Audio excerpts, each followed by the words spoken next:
Assalamualaikum warahmatullahi ta'ala wabarakatuh. Rahayu untuk sedulurku sebangsa dan setanah air. Akhir-akhir ini kita dihebohkan berita di mana-mana, ketakutan yang begitu mencekam soal corona. Saya jadi teringat kembali cerita leluhur saya, mbah-mbah buyut saya, orang tua saya.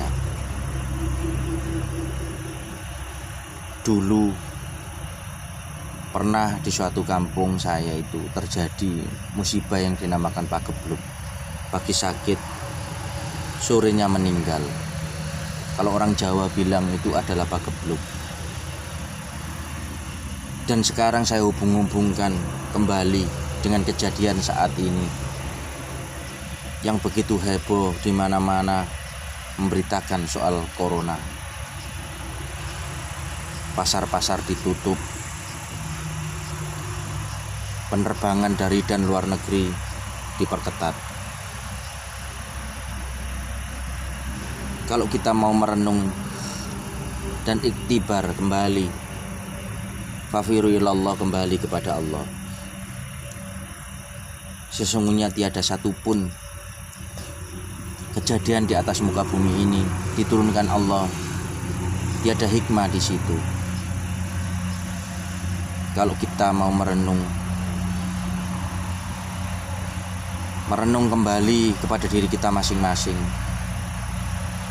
sudahkah kita sebagai hamba Allah taat akan aturan-aturannya, menjalankan semua perintah dan menjauhi larang-larangannya Allah?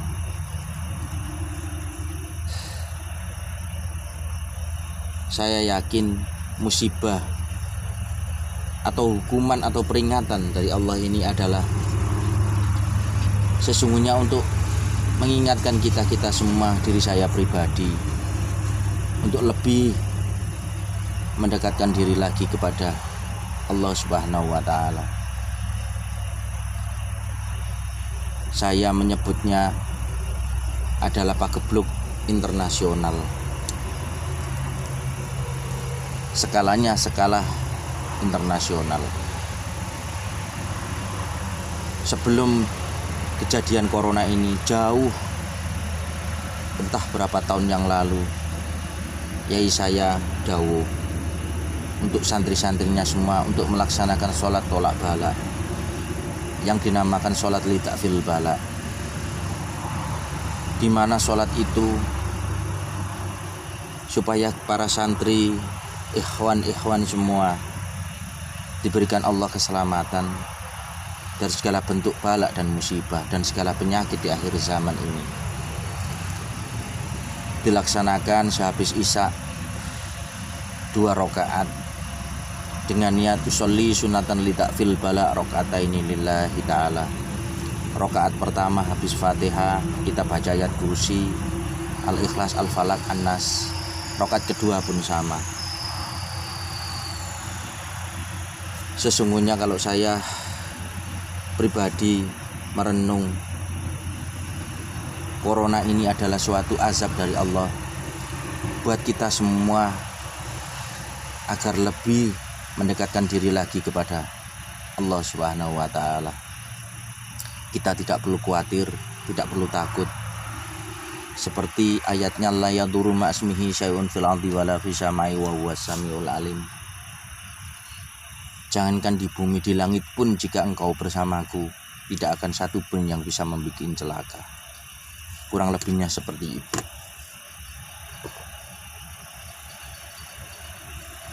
Zaman modern saat ini, khususnya di lingkungan saya pribadi dan teman-teman semua, kita ini lebih mementingkan main HP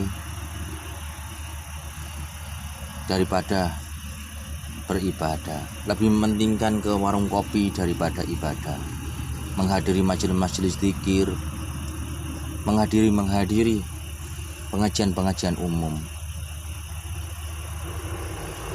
Maka saya pun merenung Inikah azab yang diberikan Allah kepada hambanya di muka bumi ini yang sudah banyak lupa akan jadi dirinya. Siapa mereka? Siapa diri kita?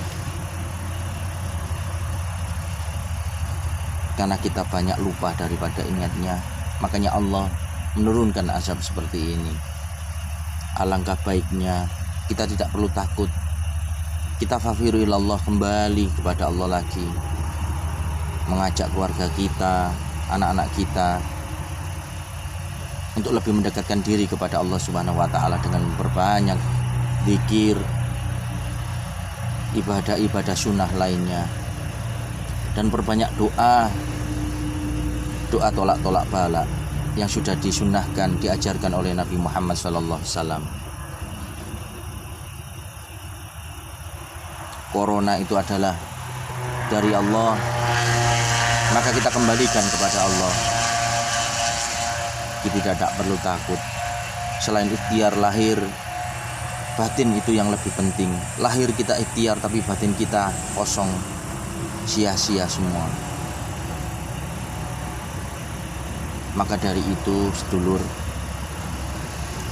saya pribadi menyikapi ini semua adalah azab dari Allah Subhanahu wa taala. Seperti kisah zaman dulu kerajaan Belambangan yang terkena musibah pagebluk, akhirnya bisa mengatasi dengan datangnya para wali-wali yang dekat dengan Allah, memohon ampunan. Palestina juga dulu pernah terjadi musibah pagebluk. Yang bisa membantu adalah Sunan Kudus. Kita belajar dari sejarah masa lalu, kita ambil petik hikmahnya, insya Allah akan menemukan jawaban itu semua. Jadi mari sedulur semua, sebangsa dan setanah air, jangan kita sibuk terus urusan dunia, kita lupa kepada yang membuat dunia. Kerja yang dinamakan ibadah itu, tangan kita bekerja, hati kita selalu berzikir, ingat kepada Allah. Sholat pun kita sering, kita sholat menyembah dunia bukan menyembah Allah. Dohir kita jungkir balik, sujud, ruku, takbir, tapi dalam sholatnya hatinya kosong. Yang ada hutang, yang ada anak istri, yang ada masalah, yang ada dunia, yang ada harta. Coba kalau kita mau merenung baik-baik, insya Allah kita tidak akan pernah khawatir, karena semua sudah digariskan oleh Allah Ta'ala. Besok kita mati karena apa? Yang penting kita ini berikhtiar dengan perbanyak zikir, memperbanyak ibadah, ingat kembali kepada Allah. Mana yang harus dikerjakan, mana yang harus ditinggalkan. Buat orang-orang yang beriman, khususnya orang-orang Thariqah yang menjalankan majelis-majelis Thariqah, insya Allah mereka semua paham apa yang harus mereka lakukan, dan tidak perlu harus khawatir yang dinamakan dengan corona. Semoga diri kita, keluarga kita, sebangsa dan setanah air, musibah ini, hukuman ini lekas dapat ampunan dari Allah Ta'ala. Sekiranya ucapan saya ini ada salah, mohon dimaafkan. Saya hanya memberikan iktibar saya, perenungan saya ini untuk saya pribadi. Jika ada yang cocok, ya monggo digunakan. Kalau tidak, ya silakan anggap aja sebagai angin lalu. Assalamualaikum warahmatullahi wabarakatuh.